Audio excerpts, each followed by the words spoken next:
I'm Azaria Tagaya, and this is Nightline, the top stories.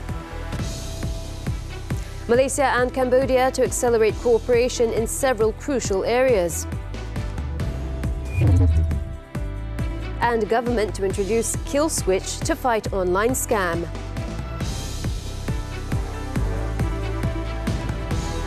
Good morning.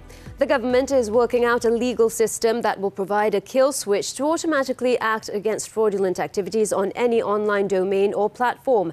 According to Minister in the Prime Minister's Department for Law and Institutional Reform, Datuk Sri Azalina Othman Said, the government is also drafting a new law that will include provisions on the kill switch's enforcement and increase the nation's cybersecurity with more legal detail and clarity.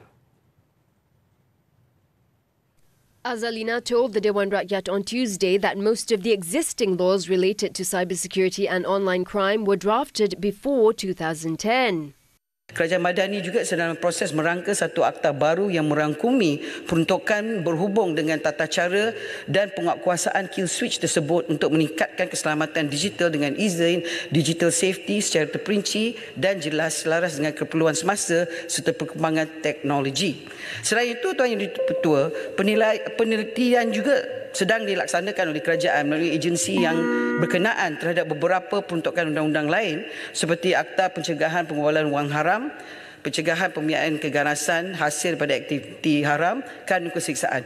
The minister said this in reply to a question from Pulai MP Suhaizan Kayat, who wanted to know the government's efforts to address the problem of online fraud, which is becoming more prevalent. She said as many as 71,631 fraud reports involving losses of 245 million ringgit were received by the National Scam Response Centre from October 12, 2022 until January 31st this year. Malaysia and Cambodia have agreed to accelerate the process of reviewing bilateral cooperation between the two countries in crucial sectors through the Joint Commission for Bilateral Cooperation JCBC. Prime Minister Datuk Seri Anwar Ibrahim, in a joint media conference with visiting Cambodian Prime Minister Hun Manet at Perdana Putra, said both foreign ministers have been instructed to set a date for the JCBC meeting earlier than expected. Hun Manet arrived in Malaysia on Tuesday for a one-day official visit at the invitation of Anwar since his appointment as Cambodia's Prime Minister in August last year. The Cambodian Prime Minister was accorded an official welcoming ceremony at the Perdana Square.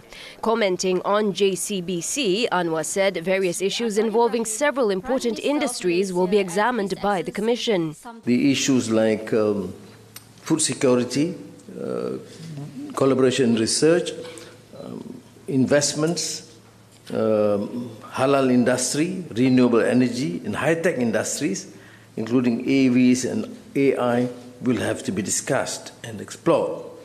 Also agreed the formation of the Joint Trade Committee, JTC, this year to explore the potential of trade, investment and tourism that benefits both countries. Through this new trade mechanism, both countries will consider cooperation between the customs departments to facilitate the movement of goods such as palm oil and white rice. On the Muslim community in Cambodia, Anwar said Malaysia is keen to cooperate with the country to empower the community and nurture young talents with the necessary skills and knowledge to meet future needs in business. Meanwhile, the potential of Putrajaya-Phnom Penh cooperation will be boosted further through the exploration of new flight routes to expand air services, thus increasing the tourism sector of both countries. We discussed the possibility of collaboration further in terms of tourism and facilitation of additional direct flight, like Prime Minister Anwar has mentioned, especially for more destinations between our two countries to facilitate the visit between our two peoples. Currently, there are 47 flights between Kuala Lumpur and Cambodia every week. Earlier, both leaders witnessed the signing of a Memorandum of Understanding MOU between Bank Negara Malaysia (BNM) and the National Bank of Cambodia (NBC) to strengthen cooperation in financial innovation and payments. BNM was represented by its governor Dato Abdul Rashid Ghafoor and NBC by its governor Chia Sere. The MOU is to promote closer cooperation between both central banks to drive financial innovation and foster more efficient and secure cross-border payments for the benefit of individuals and businesses in both countries. We have had relative success with China, and it's 25% of our total trade is in our local currency, with Thailand with 18%, Indonesia about 20%. With Cambodia, I think using local currencies would of course lessen the burden and the pressure of having to be tied only to the US dollar. The cooperation also aims to encourage the use of local currency settlements and support the establishment of a cooperative oversight mechanism for safer cross-border payments. Up to 5 million merchants, including small businesses from both countries that currently accept QR payments, are set to benefit from this cooperation. A day after the Yang di-Pertuan Agong, Sultan Ibrahim, reminded all lawmakers to behave themselves, a ruckus erupted in the August House on Tuesday afternoon when opposition members of parliament staged a walkout. They did so after Speaker Tan Sri Johari Abdul gave the nod to Datuk Sri Anwar Ibrahim to deliver the motion of thanks on the royal address and pledge of allegiance to the King. The Prime Minister described the walkout as rude, driven by seething resentment and jealousy. Ada kunjungan rasmi daripada Perdana Menteri Cambodia pun sana. Sebab itu saya mohon kebenaran beliau. The opposition staged the walkout after claiming that the slot for Anwar to deliver the speech was not in accordance with the House rules. The Prime Minister explained that he did not have time to deliver the speech in the morning because of the Cambodian Prime Minister's official visit to Malaysia, and there was no question of non-compliance with the rules of the House. Saya sepatutnya datang pagi tadi. Pagi tadi kita ada kunjungan rasmi daripada Perdana Menteri Cambodia pun Sanet. Sebab itu saya mohon kebenaran beliau Ketua supaya bentangkan jam 2.30 mengikut perkara 14.1I dengan 14.1J. Ini mengambil kira apa yang kita anggap harus didahulukan. Kalau kita nak terima kasih kepada mantan Yang di-Pertuan Agong setelah akhir sidang, itu tak mula sabar. The opposition, however, refused to accept the Prime Minister's explanation or even the Speaker's decision and then staged the walkout en masse. Anwar concluded their actions as disrespectful to the royal institution. Inilah masalah dalam negara kita ini setelah dengar titah Tuan Kubu tidak faham. Ya. Kerana dendam kesumat dan cemburu buta sebenarnya. In his speech, Anwar congratulated and pledged allegiance to Sultan Ibrahim and the Raja Permaisuri Agong Raja Zarith Sofia. Anwar expressed confidence that the government and the people would be blessed and prosper under the reign of a wise, just and caring king. Sebagai teras pemerintahan Raja Berperlembagaan, saya amat berkeyakinan dengan pemerintahan Duli Yang Maha Mulia Tuanku Agong kelak. Malaysia bakal diberkati dengan nikmat perpaduan dan kemakmuran yang berpanjangan. Anwar also extended his heartfelt gratitude and deepest appreciation to Sultan of Pahang, Al-Sultan Abdullah Riayatuddin Al-Mustafa Billah Shah and Tengku Ampuan Pahang, Tunku Aziza Aminah Maimunah Iskandaria, who have led the country and the people in the past 5 years with fairness and wisdom. Small enterprises, big dreams. How to shape small businesses into pioneers of change and adaptability in the modern landscape. How to propel small businesses into a dynamic era of resilience. Small Businesses Reimagined with SME veteran Dr. Michael Kang and economist Professor Jeffrey Williams this Saturday at 5 p.m. on TV3 and stream on Tonton.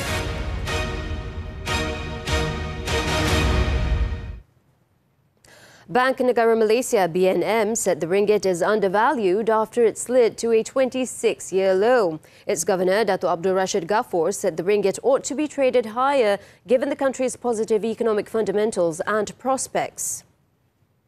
Negara, and we are stepping up our engagement with the GLCs, with the corporates, and also with the investors in terms of encourage marginal stability in the market.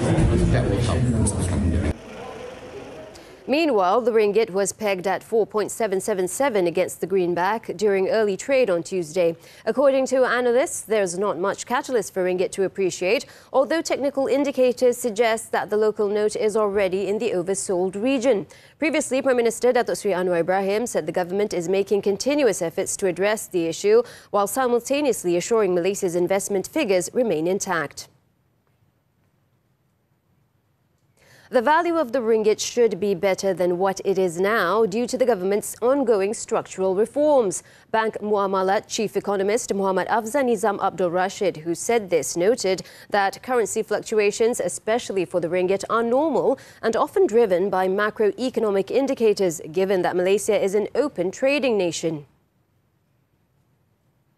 We are still recording a surplus balance in our current account. And also we are still experiencing a full employment status in our economy. It means that the economy is moving, and not to mention also our banking system is highly capitalized, highly liquid, and in terms of asset quality is very robust. And you can see that our gross impact ratio is around at 1.65%, which is very, very, very low. So it means that the fund flows, or rather the intermediation process in the economy, is still ongoing, despite having to contend with the weakening of ringgit. So I think the statements by Negara is trying to indicate perhaps their preferences in terms of where the ringgit should be go into. So that could be a strong signal from the central bank in terms of where the direction of the ringgit should be. In terms of the government will consider the proposal to exclude water and electricity bills from the upcoming Sales and Service Tax, or SST, hike. The matter will be brought to the National Cost of Living Action Council NACOL meeting for consideration next month.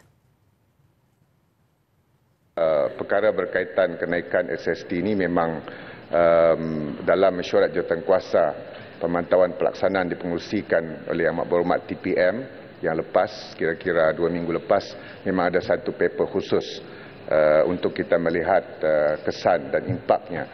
Through NACOL, the government is committed to ensuring that the formulation of policies and programs by ministries and agencies takes into account the cost of living. Aside from the formulation of policies and programs across various ministries, strategies, intervention approaches and mitigation efforts involving various stakeholders are also being implemented. In the 2024 budget, the government had allocated 58.1 billion ringgit for subsidies, incentives and assistance for the people to address the various issues and impacts related to the cost of living. Still to come, Biden hopes for Gaza ceasefire by next week.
We're back with news from the foreign front. US President Joe Biden on Monday said he hoped to have a ceasefire for Israel's war in Gaza by next Monday, as negotiations to halt hostilities and secure the release of captives appear to gather pace. The US leader also said that the Zionist regime is ready to halt its military activities in Gaza for the Muslim holy month of Ramadan, which is likely to begin on March 10th and end on April 9th. Meanwhile, the negotiations mediated by Egypt, Qatar and the US seek to secure a 6-week-long pause in fighting between Israel and Hamas to allow aid into Gaza. The proposed pause would also allow for the release of dozens of captives held by Hamas in return for the release of hundreds of Palestinian prisoners held by the Zionist regime. Biden's comments came as Israeli media reported that an Israeli military delegation had flown to Qatar for intensive talks. Meanwhile, Jordan parachuted more food and medical supplies into Gaza on Tuesday as King Abdullah said humanitarian aid to the territory must be doubled to prevent deterioration in a hunger crisis affecting over 2 million people.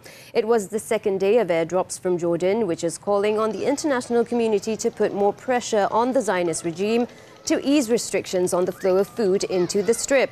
The king, who came to personally oversee the departure of 7 C-130 planes to drop the food parcels, is also urging Western allies to lobby against the Zionist regime and boost the quantities of aid coming from the kingdom via Kerem Shalom on the border of Egypt, Israel and Gaza beyond the existing Rafah crossing. The Zionist regime, however, said it is not blocking aid and instead blames problems on the UN and Palestinian sides for any delays.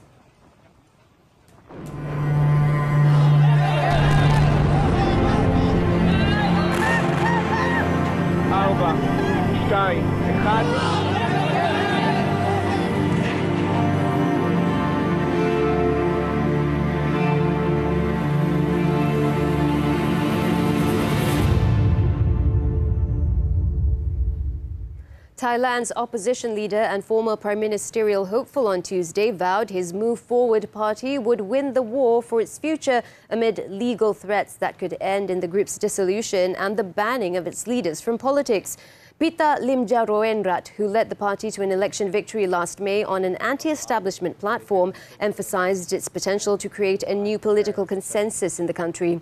The party, however, faces possible dissolution after the Constitutional Court said their plan to change a new law on insulting the monarchy undermined the crown, paving the way for legal complaints. Move Forward's predecessor, Future Forward, met a similar fate in 2020. Despite the challenges, Pita stated that the party has a succession plan in place to continue its political agenda and address issues affecting Thailand's youth and urban population.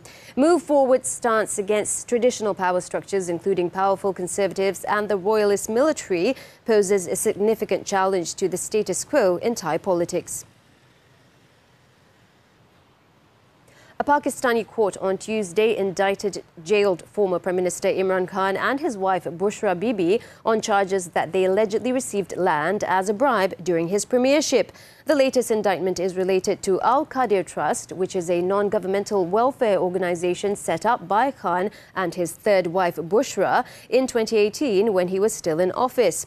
Prosecutors said the trust was a front for Khan to receive valuable land as a bribe from a real estate developer, Malik Riaz Hussain, who is one of Pakistan's richest and most powerful businessmen. Khan's Pakistan Tehreek-e-Insaf party condemned the indictment. Khan has been in jail since August in connection with other cases and has previously denied the allegations. New Zealand will repeal a world-first law banning tobacco sales for future generations amid backlash from researchers and campaigners over its risks to Indigenous people. The new coalition government elected in October confirmed the repeal will happen on Tuesday as a matter of urgency, enabling it to scrap the law without seeking public comment in line with previously announced plans. Associate Health Minister Casey Costello said the coalition government was committed to reducing smoking, but was taking a different regulatory approach to discourage the habit and reduce the harm it caused. The ban by the previous government, touted as the toughest anti-tobacco rule in the world, was set to come into effect from July, banning sales of tobacco to those born after January 1st, 2009. It would have also reduced nicotine content in smoked tobacco products by 95% and slashed tobacco retailers from 6,000 to 600, removing more than 90% of retailers.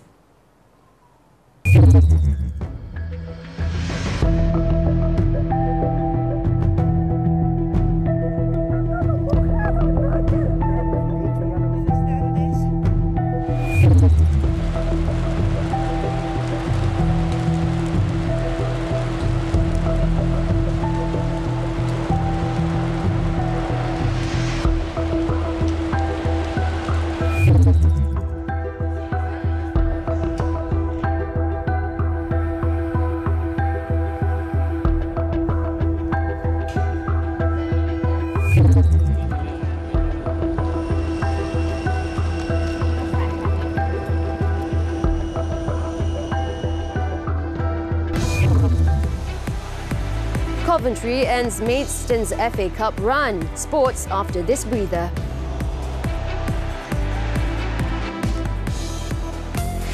Daripada mimpi, terciptanya melodi. Rentasi dunia musika verse di AJL paling ikonik, anugerah juara lagu 38. Secara langsung dari Azaria Arena, Ahad 3 Mac 9 malam, eksklusif di TV3. Dan stream juga melalui Tonton. Sekarang dah boleh tonton favourite anda di Smart TV tahu. Money Matters is back with a new season.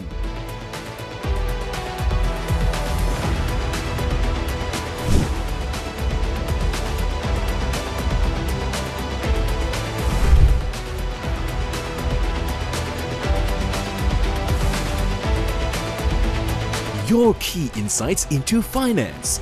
Money Matters. Every Saturday, 5 p.m. Only on TV3 and stream now on Tonton.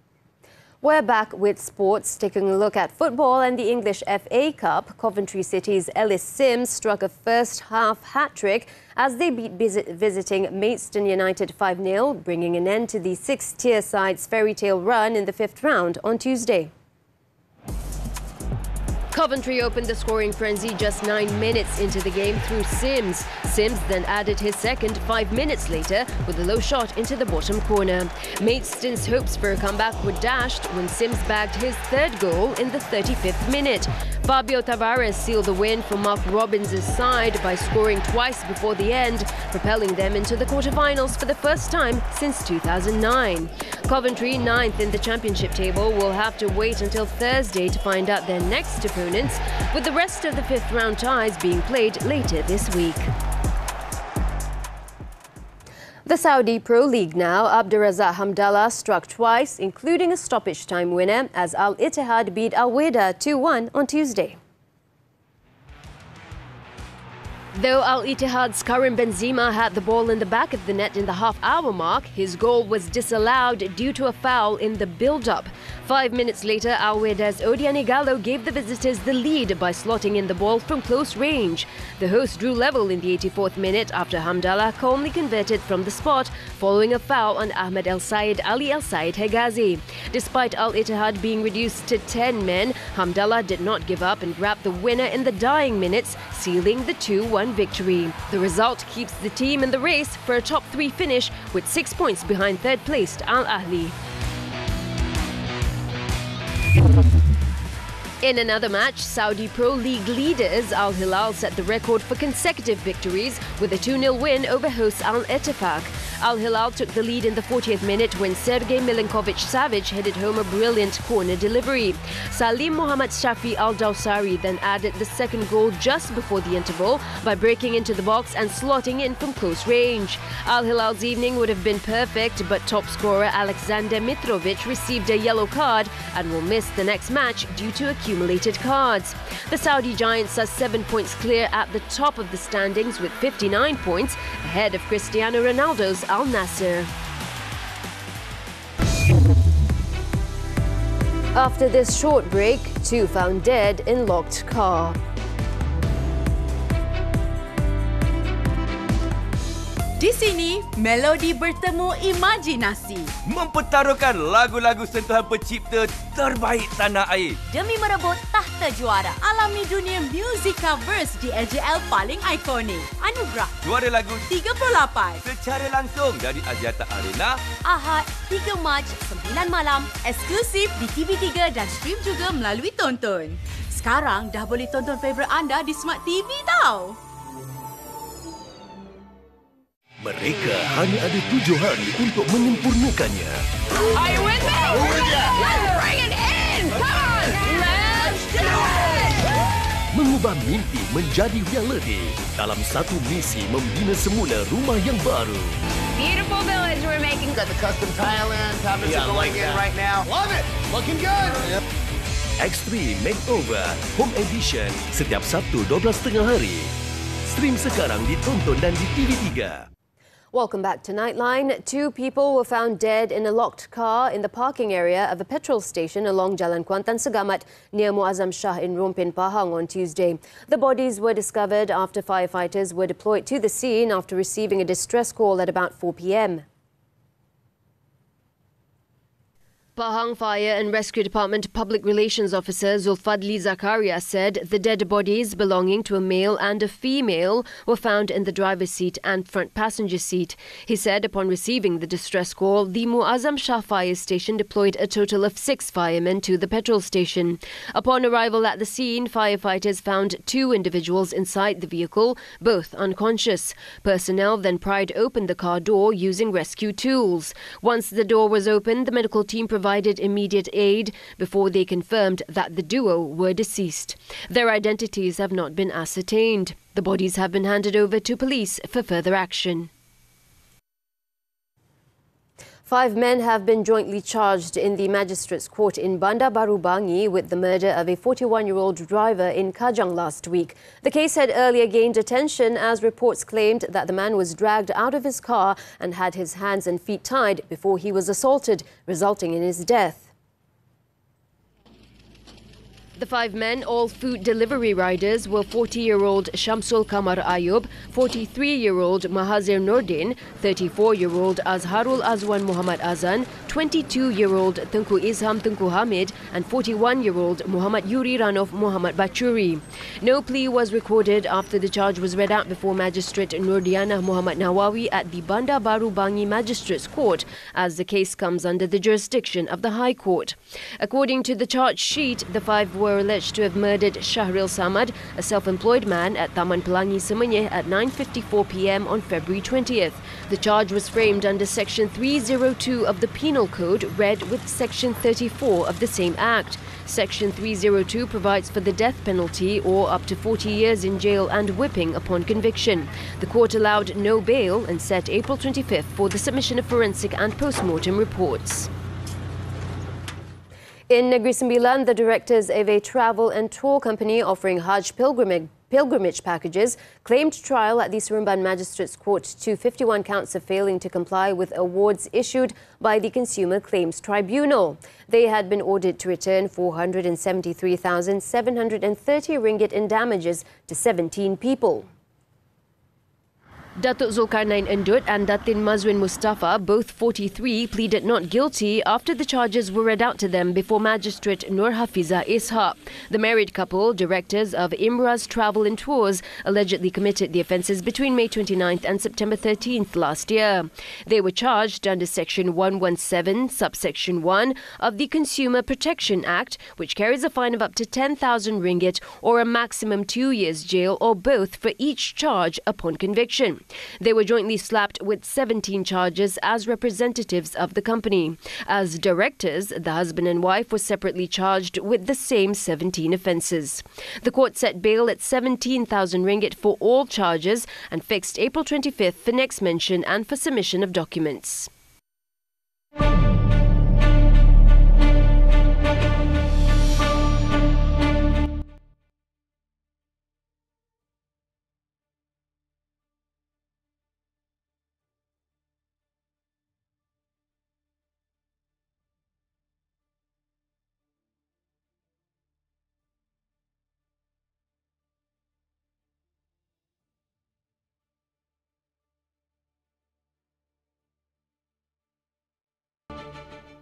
A total of 23 carriages with a history of over 3,000 years were showcased in the new building of the Yinzhu Museum at the Yin Ruins, the site of the last capital of the Shang dynasty.